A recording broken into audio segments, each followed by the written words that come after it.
Las historias suelen girar en torno a los protagonistas.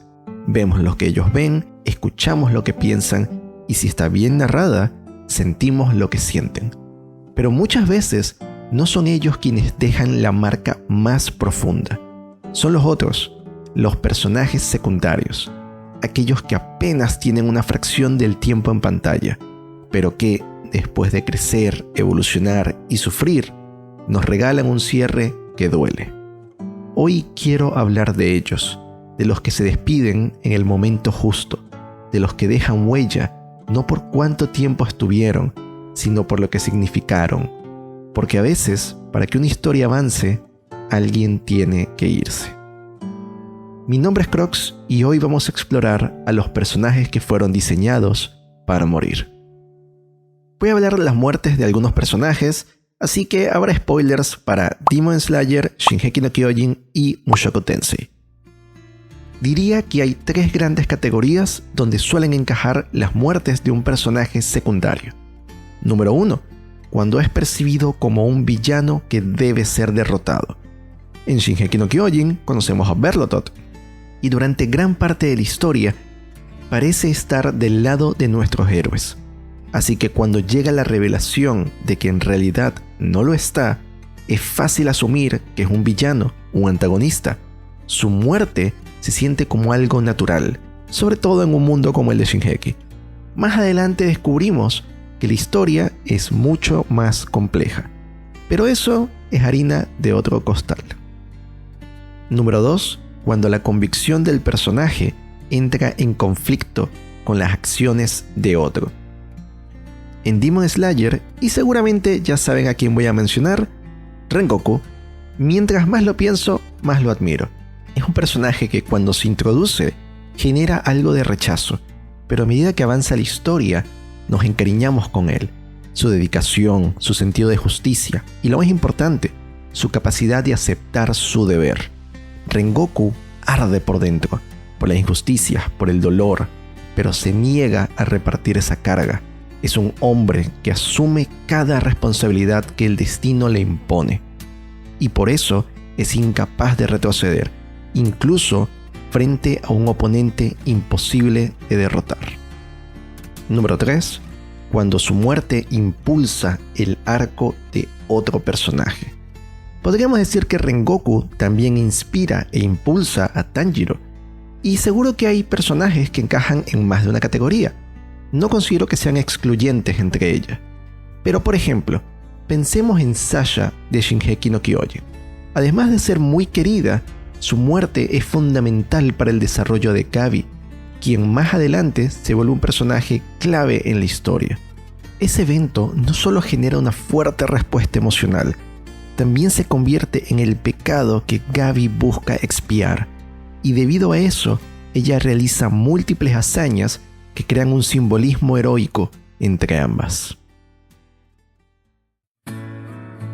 Con todo esto establecido, el personaje que quiero explorar y del que supe que su muerte era inevitable varios episodios antes, es Paul, de Mushoku Tensei. En el video anterior pensé en incluirlo, pero no se sentía adecuado. Porque sí, Rudeus queda marcado por la pérdida de Paul, pero no cambia drásticamente su forma de pensar. Sus responsabilidades ya estaban claras desde antes, y cuando su padre muere, esas responsabilidades no se transforman. Lo que cambia es él.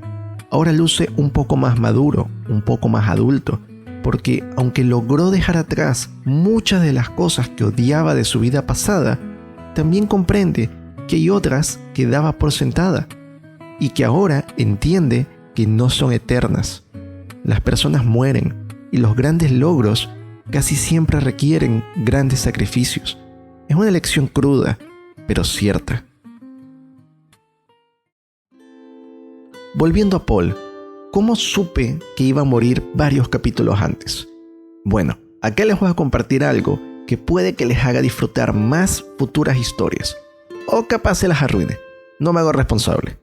Pero en las buenas narrativas, cada vez que se introduce un personaje, ese personaje llega con una carencia, un fallo, una necesidad, algo que debe aprender, algo que desea. Y esa pieza faltante no solo se menciona, se convierte en el centro de su historia. Se explora, se pone a prueba y se usa para generar conflicto. Un personaje sin posibilidad de conflicto suele ser usado para rellenar el mundo en lugar de enriquecerlo. Esto no es una regla, pero sí un patrón. Si suena un poco abstracto lo que estoy diciendo, les voy a dar ejemplos. Connie, en Shingeki no Kyojin, sabe que su madre se convirtió en un titán y desea que vuelva a la normalidad. Cuando descubre que Falco obtuvo el poder de un titán, lo secuestra y quiere que su madre se lo coma, para que de esa forma recupere su forma humana. El problema, Falco es un niño, es un enemigo, sí, pero sigue siendo un niño. Y ahí nace el dilema moral, el conflicto. ¿Es justo sacrificarlo? Tanjiro, en Demon Slayer, prometió proteger a su hermana y curarla. Esa es su misión, la razón de su viaje. Pero llega un momento en el que un demonio amenaza a inocentes y la única forma de salvarlos es dejar que el sol mate a Nezuko. Él es un cazador de demonios. Su deber es proteger las vidas de los inocentes. Pero ¿puede dejar morir a su hermana para cumplir su juramento mientras rompe su promesa? Ese tipo de momentos, cuando el conflicto moral golpea justo en el centro del arco personal, son los que elevan una historia, porque te hacen pensar y preguntarte, ¿qué harías tú? Paul es un personaje que se siente muy humano, porque sus defectos y virtudes son fáciles de entender. Es mujeriego, es tosco, cree en la fuerza bruta, pero también tiene un código de honor. Ama a su familia y está dispuesto a darlo todo por ella. Más adelante entendemos cuán profundo es su amor por Zenith. Verlo devastado, dispuesto a arriesgar su vida y la de otros por un chance de salvarla, no lo hace dudar ni un segundo. Y esa frase que le lanza Rudy, su hijo, esto es lo que ningún padre debería decirle a su hijo. Salva a tu madre, aunque te cueste la vida. No es una frase cruel, no es insensible, es lo mejor que Paul puede decir. Recuerden que él es tosco, no tiene las palabras correctas para expresarse, a veces ni siquiera las acciones correctas, pero lo que sí tiene es convicción.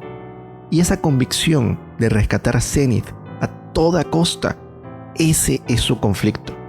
Para este punto de la historia, Paul ya había cumplido casi todas sus metas. Sus hijas están a salvo, su hijo se ha convertido en alguien fuerte. Lilia, su segunda esposa, está bien. Lo único que falta es rescatar a Zenith. Este es el momento en el que un personaje ya ofreció todo lo que tenía que ofrecer a la historia. Y por si fuera poco, para rescatar a Zenith deben enfrentarse a un enemigo formidable. Y un enemigo no es verdaderamente formidable si no es capaz de presentar un verdadero riesgo. Cosa que hace. Rudy pierde parte del brazo y Paul quedó partido a la mitad. Pero justo antes de morir, observa que el enemigo fue derrotado y sonríe. Todo su arco se ha cerrado. No queda ningún reto personal que conquistar, ningún conflicto interno que resolver. Cuando identifico con precisión cuál es el conflicto de un personaje y se establece que ese conflicto va a ser solventado de una forma u otra, es cuando llega la idea. Este personaje está por dejar la historia. Y llevamos varios capítulos viendo a Paul con un solo objetivo entre ceja y ceja.